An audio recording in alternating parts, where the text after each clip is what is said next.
अरविंद केजरीवाल ने ऐसी सियासी चाल चली है जिसमें दिल्ली में उनके विरोधी उलझ कर रह गए और यह पूरा गेम प्लान दिल्ली के चुनाव को लेकर सेट किया गया, जिसमें वही सब हो रहा है जो हमने आपको पाठशाला में ऑलरेडी बताया था। वही एक एक चीज एग्जैक्ट हो रही है। जैसे दिल्ली में इस वक्त अरविंद केजरीवाल से ज्यादा नई सीएम आतिशी की चर्चा हो रही है। हमने आपको बताया था केजरीवाल यही चाहते हैं कि उन पर से चर्चा का फोकस हटके आतिशी पे चला जाए। केजरीवाल के इस्तीफे के बाद से दिल्ली में ना तो शराब घोटाले की चर्चा हो रही है, ना ही दिल्ली के बड़े मुद्दे जैसे टैंकर माफिया, कूड़े के ढेर और सड़क के गड्ढों की चर्चा हो रही है। केजरीवाल के शीश महल को लेकर जो विवाद होता था उस पर भी कोई ज्यादा बात नहीं हो रही। अब तो कहा जा रहा है कि अरे भाई शीश महल तो देखो मुख्यमंत्री का ना घर था, तभी तो केजरीवाल जी छोड़ रहे हैं। यानी पूरा नैरेटिव केजरीवाल ने अपने हिसाब से सेट कर दिया। अब दिल्ली में बात क्या हो रही है? बात यह हो रही है कि केजरीवाल सीएम की कुर्सी से हटने के बाद ना बंगला लेंगे ना गाड़ी लेंगे। यानी जो हमने आपको पाठशाला में बताया, एग्जैक्टली जो हमने डिकोड किया केजरीवाल की पॉलिटिक्स को, एग्जैक्टली वही होता दिख रहा है। केजरीवाल यही चाहते होंगे कि इसी पर ज्यादा बात हो, क्योंकि केजरीवाल की पहचान इसी तरह की इमेज से बनी थी कि वो ऐसे नेता हैं जिन्हें ना सरकारी बंगला चाहिए, ना सरकारी सुविधाएं, ना सरकारी गाड़ी, कुछ नहीं। वो तो आम आदमी है और आम आदमी के नेता हैं। अब ऐसा दिख रहा है कि सीएम की कुर्सी छोड़ने के बाद अरविंद केजरीवाल अपने पुराने स्टाइल में लौटना चाहते हैं, क्योंकि आपने ध्यान दिया होगा कि 2-3 दिन से केजरीवाल कुछ बोल भी नहीं रहे। और कल उन्होंने जब सीएम पद से इस्तीफा दिया तो आज संजय सिंह ने सामने आकर कहा कि केजरीवाल सीएम की सारी सुविधाएं छोड़ देंगे, कुछ हफ्ते के अंदर शीश महल भी खाली कर देंगे। पहले सुनिए संजय सिंह ने क्या कहा, फिर आपको बताऊंगा कि केजरीवाल शीश महल छोड़ेंगे तो फिर रहेंगे कहां। उन्होंने तय किया है कि मुख्यमंत्री के रूप में उनको मिलने वाली सुविधाओं को वो त्याग देंगे और अपना आवास जो मुख्यमंत्री आवास है वो कुछ हफ्तों के अंदर वो खाली कर देंगे। तो उनकी सुरक्षा की भी चिंता है, लेकिन इसको लेके केजरीवाल जी का कहना है कि ईश्वर उनकी रक्षा करेगा, भगवान उनकी रक्षा करेगा। और जेल में भी थे तो खूंखार अपराधियों के बीच में थे, वहां से बच के निकले हैं ईश्वर के आशीर्वाद से, लोगों के आशीर्वाद से। संजय सिंह की बातें उसी लाइन पर हैं जो कल हमने आपको बताई थी कि अरविंद केजरीवाल अपनी पुरानी राजनीति के तौर तरीकों में लौटना चाहते हैं, जिसमें वो कहते रहे कि उन्हें ना तो बंगला चाहिए, ना गाड़ी चाहिए, ना सुरक्षा। इसलिए आपने अगर ध्यान से संजय सिंह को सुना हो तो उन्होंने कहा कि सीएम की कुर्सी से हटने के बाद अरविंद केजरीवाल की सुरक्षा का खतरा हो सकता है, लेकिन काफी समझाने के बावजूद केजरीवाल सिक्योरिटी नहीं लेना चाहते, क्योंकि उन्होंने अब जनता के बीच रहने का फैसला कर लिया है। हालांकि फिलहाल केजरीवाल की सिक्योरिटी की बात करें तो बतौर सीएम अरविंद केजरीवाल को अभी Z+ सिक्योरिटी मिली हुई, जिसके तहत शिफ्ट में करीब 40 सुरक्षाकर्मी उनकी सुरक्षा में तैनात रहते हैं।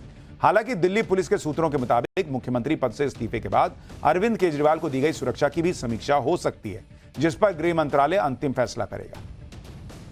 जहां तक सीएम आवास की बात है तो कुछ हफ्तों में अरविंद केजरीवाल सीएम आवास भी छोड़ देंगे और ऐसा करके वो दिल्ली में यह मैसेज दे सकते हैं कि अरविंद केजरीवाल किसी सुख सुविधा के मोहताज नहीं है।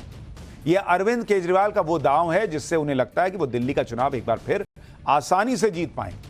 भाई पब्लिक को लगेगा कि जो अरविंद केजरीवाल पहले कहते थे कि मैं बंगला गाड़ी नहीं लूंगा, वही अरविंद केजरीवाल उनको दोबारा दिखने लगे हैं।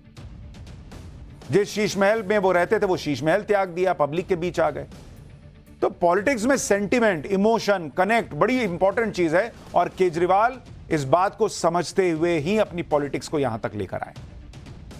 यह दांव कितना काम आएगा इस पर तो अभी कुछ नहीं कहा जा सकता, लेकिन अरविंद केजरीवाल के फैसलों से यह साफ संकेत मिल रहा है कि यही उनका नया चुनावी प्लान है, जो उनके इस्तीफे के साथ फुल एक्टिव हो चुका है। क्योंकि जहां तक सीएम आवास छोड़ने की बात है तो नियमों के मुताबिक भी केजरीवाल को सीएम आवास 1 महीने में खाली करना ही होता।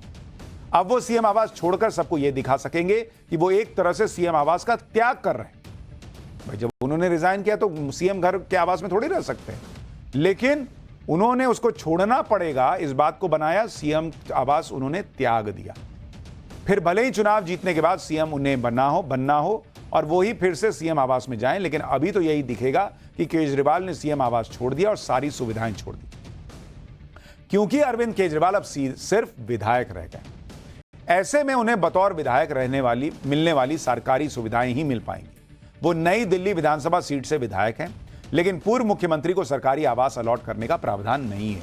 इसलिए इसका चांस कम है कि अरविंद केजरीवाल को दिल्ली में सरकारी आवास मिलेगा। ऐसे में उन्हें अपना ठिकाना खुद ही तलाशना होगा। 2020 के विधानसभा चुनाव में दिए एफिडेविट के मुताबिक अरविंद केजरीवाल के पास अपना कोई घर नहीं है।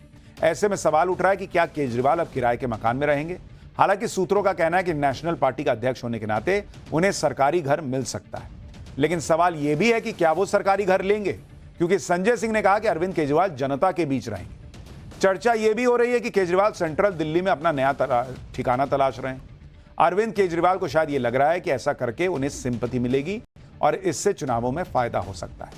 इसके अलावा केजरीवाल अगर यह सब करते दिखेंगे तो बीजेपी के हमलों की धार भी कम हो जाएगी। इसलिए संजय सिंह ने आज केजरीवाल पर लगे आरोपों को बीजेपी का किया धरा बताया। संजय सिंह की यह बात भी सुनिए, फिर आपको बताऊंगा गाड़ी बंगला छोड़ने वाली बात पर बीजेपी ने अरविंद केजरीवाल पर क्या हमला किया। आपने देखा होगा पिछले 2 साल से लगातार भारतीय जनता पार्टी अरविंद केजरीवाल को बदनाम करने की कोशिश कर रही है। भ्रष्टाचार के झूठे आरोप उनके खिलाफ खड़े किए गए,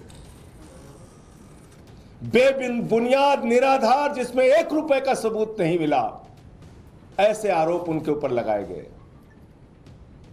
बीजेपी वालों ने उनको भ्रष्टाचारी कहा, उनकी ईमानदारी पर सवाल उठाया। कोई आम नेता होता, कोई मोटी चमड़ी वाला नेता होता, उसको कोई फर्क नहीं पड़ता, वो अपनी कुर्सी से चिपका पड़ा रहता। लेकिन ये अरविंद केजरीवाल हैं, इन्होंने अपनी सच्चाई और ईमानदारी से यहां तक का सफर तय किया है और ईमानदारी से दिल्ली के लोगों की सेवा की है। बीजेपी ने संजय सिंह के बयान पर अरविंद केजरीवाल को किस तरह घेरा, इसके बारे में भी आपको दिखाऊंगा। पहले यह भी देख लीजिए कि पहली बार दिल्ली का मुख्यमंत्री बनने से लेकर मुख्यमंत्री पद से इस्तीफा देने तक के सफर में अरविंद केजरीवाल कहां रहे। दिसंबर 2013 में पहली बार दिल्ली का मुख्यमंत्री बनने के वक्त अरविंद केजरीवाल गाजियाबाद के कौशाम्बी इलाके में गिरनार अपार्टमेंट में रहते थे, जहां उनकी पत्नी को बतौर IRS अधिकारी एक सरकारी आवास अलॉट किया गया था। मुख्यमंत्री के तौर पर वो दिल्ली में सबसे पहले सेंट्रल दिल्ली की तिलक लेन के सरकारी बंगले में रहे। हालांकि 49 दिनों के बाद मुख्यमंत्री पद छोड़ने के बाद उन्होंने ये बंगला खाली किया और वो एक बार फिर कौशाम्बी वाले घर में वापस चले गए। फरवरी 2015 के विधानसभा चुनाव में जीत के बाद केजरीवाल उत्तरी दिल्ली के सिविल लाइंस इलाके में 6 फ्लैगस्टाफ रोड बंगले पर रहने लगे और यह बंगला पिछले साल उस वक्त चर्चा में आया जब इसके रिनोवेशन के नाम पर 44 करोड़ से ज्यादा की रकम खर्च किए जाने का खुलासा हुआ। लेकिन अब केजरीवाल के सीएम आवास को खाली करने और गाड़ी बंगला न लेने वाली बात पर बीजेपी को लगता है कि यह सब स्क्रिप्टेड है। बीजेपी आरोप लगा रही है कि अगले 2 दिनों में केजरीवाल शीश महल खाली कर देंगे, जिसके बाद सीएम आतिशी उन्हें मनाने की कोशिश करेंगी, लेकिन केजरीवाल नहीं मानेंगे। इसके बाद केजरीवाल अपनी बड़ी गाड़ी भी छोड़ देंगे और पुरानी नीले रंग की वैगनार की तलाश की जाएगी। इसके साथ ही छोटे घर में रहना और झुग्गियों में पहुंचने और उसे कैमरे में कैद करके दिल्ली वालों की सहानुभूति बटोरने जैसा एपिसोड अभी बाकी है। ये बीजेपी स्क्रिप्ट बता रही है कि ये स्क्रिप्ट लिखी है केजरीवाल एंड टीम।